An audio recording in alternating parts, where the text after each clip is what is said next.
National Herald मामले में राहुल गांधी को ईडी के सवालों का सामना करना पड़ रहा है। पूछताछ के विरोध में कांग्रेस कार्यकर्ताओं ने देश भर में प्रदर्शन किया और बीजेपी ने इसे लेकर सवाल उठाए।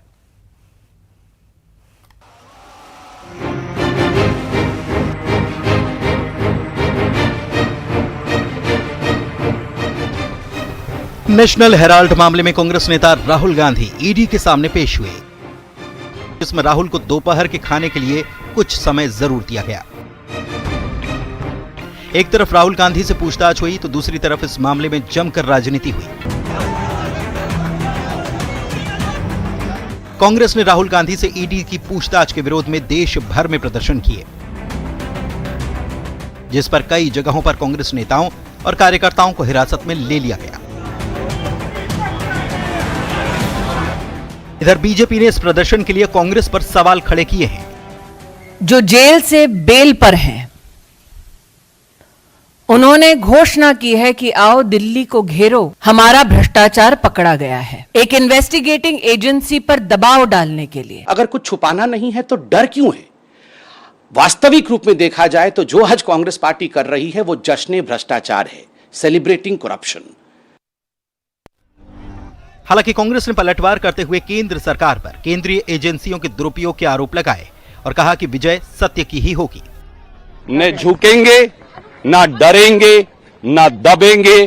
सत्य के पथ पर देश की आवाज आगे बढ़ती रहेगी। ना तो हम डरेंगे, ना झुकेंगे। असत्य को फिर से एक बार पुनः पराजित करेंगे। जिस नेशनल हेराल्ड अखबार से जुड़े मामले में राहुल गांधी से पूछताछ हुई है, उस मामले में सोनिया गांधी से भी 23 जून को पूछताछ होनी है। चलिए आपको बताते हैं कि नेशनल हेराल्ड का पूरा मामला आखिर है क्या। बीजेपी नेता सुब्रमण्यम स्वामी ने 2012 में दिल्ली की पटियाला हाउस कोर्ट में एक याचिका दाखिल की। सोनिया गांधी और राहुल गांधी समेत 6 कांग्रेस नेताओं पर नेशनल हेराल्ड अखबार और उसकी संपत्ति को हड़पने के आरोप लगाए। आरोपों के मुताबिक कांग्रेस नेताओं ने नेशनल हेराल्ड की संपत्तियों पर कब्जे के लिए यंग इंडिया लिमिटेड यानी कि YIL नाम की कंपनी बनाई। यंग इंडिया के जरिए नेशनल हेराल्ड का प्रकाशन करने वाली एसोसिएटेड जनरल लिमिटेड यानी कि AJL का अवैध तरीके से अधिग्रहण किया।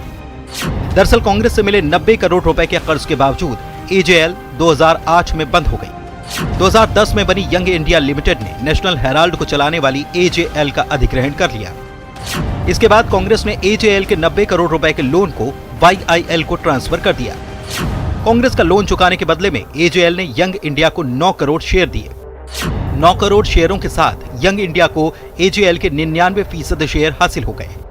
स्वामी का आरोप है कि AJL कंपनी के 90 करोड़ के कर्ज को चुकाने के लिए यंग इंडिया ने कांग्रेस को 50 लाख रुपए का भुगतान किया। इसके बाद कांग्रेस ने AJL के बाकी बचे 89.50 करोड़ रुपए के कर्ज को माफ कर दिया। सुब्रमण्यम स्वामी ने इसी सौदे पर सवाल उठाते हुए मामला दर्ज कराया था।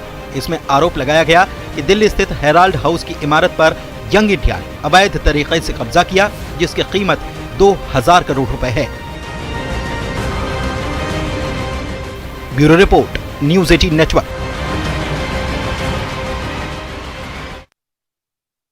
मॉनसून से ऐन पहले राजधानी की सफाई व्यवस्था सैकड़ों सवाल खड़े कर रही है। बीवीजी कंपनी को हटाने के बाद ग्रेटर नगर निगम सफाई की सही व्यवस्था नहीं कर पाई, जिसका खामियाजा राजधानी के लोग भुगत रहे हैं। न तो घर से कचरा उठाया जा रहा है, न ही सड़क से, यानी सड़कों पर कचरे का ढेर है।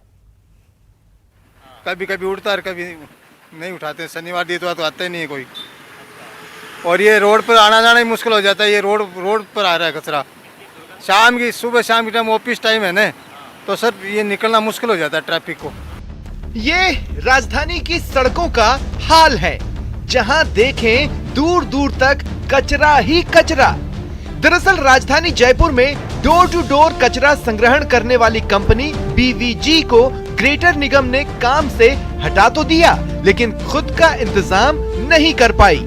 जब से निगम ने BVG को हटाया है, लोगों के घरों पर कचरा उठाने के लिए ऊपर पहुंचना बंद हो चुके हैं। समस्या सर एक तो ये कचरे के समाधान की होनी चाहिए। इसमें क्या है, गाड़ी टकराने का भी सर होता है। सुबह शाम क्या ट्रैफिक बहुत होता है, तो ये कचरा समाधान एक ये नाला खुला पड़ा है, तो उससे बीमारी मतलब परेशानी हो रही है। ग्रेटर निगम ने बीवीजी कंपनी को कचरा संग्रहण से बाहर का रास्ता दिखाने के साथ ही जोन वाइज घर घर कचरा संग्रहण की वैकल्पिक व्यवस्था की थी, लेकिन ये कागजी साबित हुई। 6-7 महीने से परेशान हो लगातार, शिकायत करते हो कोई आता नहीं। अभी आई गाड़ी। हाँ, शिकायत करते हो तो गाड़ी आती है, बाकी नहीं उठाने आते कोई। बाकी की ज्यादा देर लग जाए तो शिकायत करनी। और कचरा उठाने के लिए अंदर कोई गाड़ी आती है? अंदर को नहीं आ रही, 1.5 साल से अंदर गाड़ी नहीं आ रही है। और बाहर फिर बाहर ही फेंकना पड़ता कचरे को। बाहर तो जब राजधानी की सड़कें कचरे का ढेर बनती जा रही हैं, तब ग्रेटर निगम की मेयर संसाधनों की कमी बताकर इसमें सुधार का वादा कर रही हैं। जो सफाई व्यवस्था है उसके लिए संबंधित एसआई, सीएसआई और डीसी हेल्थ है, वो इस पर काम कर रहे हैं। वो कोशिश करें कि अच्छे से अच्छा निगम अपने खुद के संसाधन के माध्यम से अभी कर रहा है, और संसाधन अभी लिमिटेड है और नया जो टेंडर है उसमें थोड़ा टाइम लग रहा है। तो 5 जुलाई से अच्छी व्यवस्था हो जाएगी। सवाल सिर्फ संसाधनों का नहीं है। निगम महापौर की विजिट के दौरान ही 120 सफाई कर्मचारियों में से 65 कर्मचारी ही उपस्थित नजर आए। सवाल है, जब सफाई कर्मचारी ही मौजूद नहीं होंगे तो सफाई होगी कैसे? खासकर मॉनसून की आहट के बीच गंदगी का ये खेल राजधानी पर भारी पड़ सकता है। महेश दाधीच, न्यूज़ 18 राजस्थान, जयपुर। बात कर लेते हैं मरुधरा में मौसम के मिजाज बदलने की, और कुछ तस्वीरें आपको दिखाते हैं प्रदेश के अलग अलग हिस्सों से। तस्वीरें हैं जालोर, पोखरण और सिरोही की, जहां बदरा जमकर बरसे। बारिश से किसानों के चेहरे खिल उठे, लोगों को गर्मी से राहत मिली।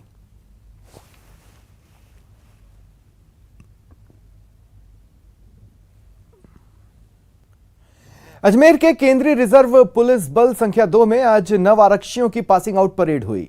समारोह के मुख्य अतिथि सीआरपीएफ आईजी विक्रम सिंघल रहे। वतन पर कुर्बान सीआरपीएफ के जवान। तस्वीरें अजमेर से आई हैं, जहां नव आरक्षियों की पासिंग आउट परेड आयोजित हुई। इस समारोह के मुख्य अतिथि सीआरपीएफ आईजी विक्रम सहगल रहे। फौजसागर रोड स्थित सीआरपीएफ के मैदान पर आयोजित इस समारोह में 687 से अधिक नव आरक्षियों ने कदमताल करते हुए देश सेवा की शपथ ली। 47 हफ्तों की कड़ी मेहनत के बाद नए जवान अब देश के अलग अलग हिस्सों में जाकर आंतरिक सुरक्षा का जिम्मा संभालेंगे और देश के भीतर व्याप्त कई चुनौतियों का डटकर सामना करेंगे, जिसमें नक्सलवाद, माओवाद, आतंकवाद सहित कई समस्याएं हैं। इस मौके पर सीआरपीएफ राजस्थान के आईजी विक्रम सहगल ने कहा कि सीआरपीएफ देश की सबसे बड़ी अर्धसैनिक बल है और 47 हफ्तों के प्रशिक्षण में इन जवानों को एक अच्छा योद्धा बनाने का काम किया है। इनको देश में आज विभिन्न इलाकों में जहाँ जहाँ भी केंद्रीय रिजर्व पुलिस बल तैनात है और वहाँ पर किस प्रकार की चुनौतियों का इनको सामना करना पड़ता है, उनको ध्यान में रखते हुए और वहाँ के ग्राउंड की स्थितियों को ध्यान में रखते हुए और वहाँ के अनुभवों को ध्यान में रखते हुए इनको उन चुनौतियों का सामना करने के लिए पूर्ण रूप से प्रशिक्षित किया गया है। बॉलीवुड के गानों की धूम विदेशों में भी देखने को मिलती है। हमारे देसी गाने अंग्रेजों को भी थिरकने पर मजबूर कर देते हैं। वहीं अगर बात शादी की हो तो हिंदी या पंजाबी गानों से बेहतर और कुछ नहीं होता। इनका क्रेज केवल इंडिया में ही नहीं, विदेशों में भी देखने को मिलता है। सोशल मीडिया पर आया एक वीडियो इस समय खूब चर्चा में है। अब तक वीडियो को 80 लाख लोगों ने देखा है, जिसमें विदेशी लोगों का डांस ग्रुप देसी गाने पर जबरदस्त तरीके से डांस करते दिख रहा है। वीडियो वेडिंग रिसेप्शन का है। नॉर्वे का एक डांस ग्रुप अपने शानदार डांस मूव्स दिखा रहा है। उनके डांस को देख ऐसा लग ही नहीं रहा कि वो किसी हिंदी गाने पर डांस कर रहे हैं। उनके डांस स्टेप्स का हर कोई दीवाना हो गया है। वायरल वीडियो में आप देख सकते हैं डांस ग्रुप के सभी लोग सूट बूट पहनकर, आंखों में सनग्लासेस लगाकर कैटरीना कैफ और सिद्धार्थ मल्होत्रा की फिल्म बार बार देखो के सॉन्ग काला चश्मा पर जबरदस्त तरीके से डांस कर रहे हैं।